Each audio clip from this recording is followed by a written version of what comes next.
ఆస్తుల కోసం కన్న తల్లిదండ్రులను కడతేర్చేవారున్న ఈ రోజుల్లో మైసూరుకు చెందిన కృష్ణకుమార్ అనే వ్యక్తి వృద్ధాప్యంలో ఉన్న తన తల్లికి ప్రపంచమంతా తిప్పి చూపించాలని సంకల్పించారు.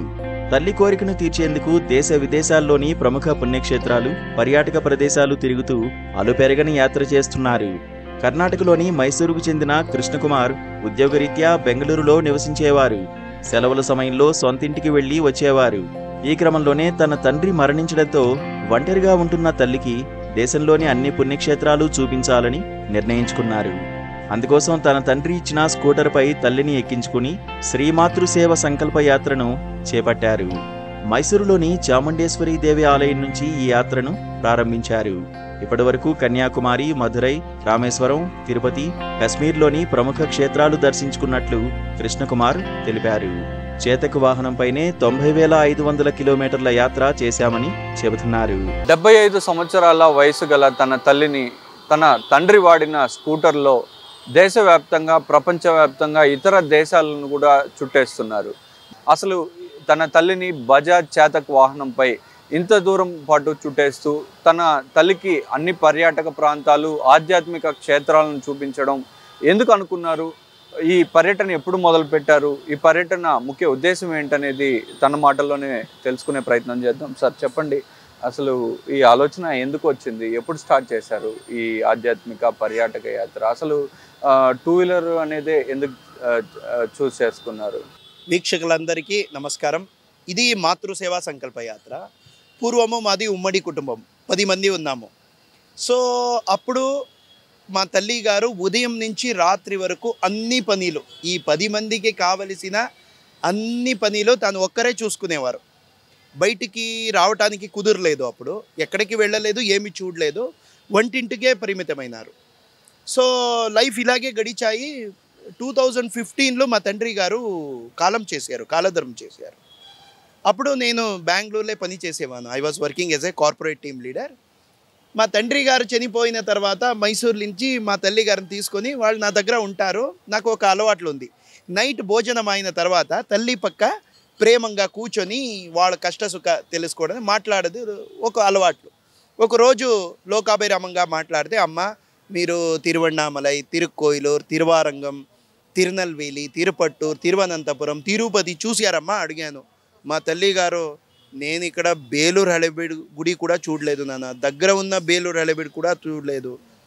జనవరి 16, 2018 మైసూరు నుంచి మొదలుపెట్టాము. First Kerala, Tamil Nadu, Pondicherry, Karnataka, Andhra Pradesh, Telangana, Maharashtra, Goa, Chhattisgarh, Orissa, Jharkhand, Bihar, West Bengal, Sikkim, Assam, Meghalaya, Tripura, Nagaland, Manipur, Mizoram, Arunachal Pradesh, Indo China border, Tawang, Sela pass, Rupa, Bomdila, Ziro valley, Along, Tato, Mechuka, Parshuram Kund, extreme north east, Khonsa, Miao, Namdapha forest, ఇవన్నీ. మీరు యాత్ర కొనసాగే టైంలోనే కరోనా కూడా వచ్చింది కదా. ఈ కరోనా వచ్చిన సమయంలో మీరు ఎక్కడున్నారు? ఆ సమయంలో ఎలా మిమ్మల్ని మీరు ప్రొటెక్ట్ చేసుకున్నారు? అప్పుడు మేము కరోనా వచ్చినప్పుడు మేము శాంసింగ్ టీ గార్డెన్, అప్పుడు ఆ చుట్టుపక్కల చూస్తాను. కోవిడ్ వచ్చింది. మన ప్రైమ్ మినిస్టర్ వెంటనే జనతా కర్ఫ్యూ అనౌన్స్ చేశారు. సో ఇమీడియట్ మేము అక్కడ ఒక Samsing tea garden localites is mister Kemnath Dahal వాళ్ళ ఇంట్లో ఉన్నాము. ఒక నెలలో 22 days అక్కడే ఉంటాము, అక్కడే ఉన్నాము. సో తర్వాత మాకే పాస్ దొరికింది. మాకే అక్కడ ఎంపీ గారు మిస్టర్ రాజు బిస్టా ఫోన్ చేసి మాకే ఎగ్జిట్ పాస్ ఇచ్చారు. మన కర్ణాటక సీఎం అప్పుడు మిస్టర్ యడియూరప్పాజీ వాళ్ళు ఫోన్ చేసి మాకే ఎంట్రీ పాస్ ఇచ్చారు ఇక్కడ. సో ఆ పాస్ తీసుకొని within a no time మొబైల్కి వచ్చింది. అది తీసుకొని 2673 కిలోమీటర్ జస్ట్ 7 daysలో ట్రావెల్ చేసాము అక్కడి నుంచి మన కర్ణాటక వరకు.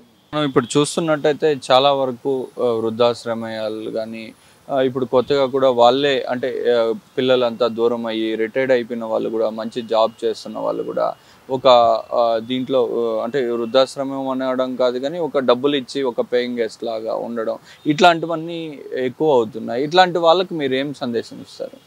సార్ మీరు అట్లా పెడితే తల్లి తండ్రి వాళ్ళు బాడీ మాత్రమే అక్కడ ఉంటుంది, మనమంతా ఇక్కడే ఉంటుంది. ఆ వృద్ధాప్యాలు వాళ్ళకి కోరిక ఏమంటే మన పిల్లల దగ్గర ఉండాలా, ఎందుకంటే కాలం మన కై లేదు కదా, మన జీవితం ఎప్పుడు ఎండ్ అవుతుందో మాకు తెలియదు. సో అప్పుడు మన పిల్లల దగ్గర ఉండాలా, మన మరమరాడు మన వాళ్ళ దగ్గర ఉండాలా, వాళ్ళు కోరిక ఉంటుంది. ఆల్రెడీ బీపీ ఆ వార్ధక్యాలు వాళ్ళకి బీపీ ఉంటుంది, షుగరు, రకరకాల డిసీజ్ ఉంటుంది, అది ఆల్రెడీ వాళ్ళకి బాడీ నొప్పి ఉంటుంది. ఆ టైంలో మేము దూరం పెడితే, వృద్ధాశ్రమాలు పెడితే అది ఒక మానసికంగా నొప్పు. ఆల్రెడీ వాళ్ళకి ఉంటుంది నొప్పు, ఇది అడిషనల్ నొప్పు వస్తుంది. సో అందుకే, ఎందుకంటే మన తోడుగా ఉండాలి. తల్లి తండ్రి అంటే మన తోడుగా we have to give respect, especially their old ages. We have to, ఆ వార్ధక్యాలు మన తోడుగా ఉండాలా, మన దగ్గర ఉండాలా. We have to respect our parents.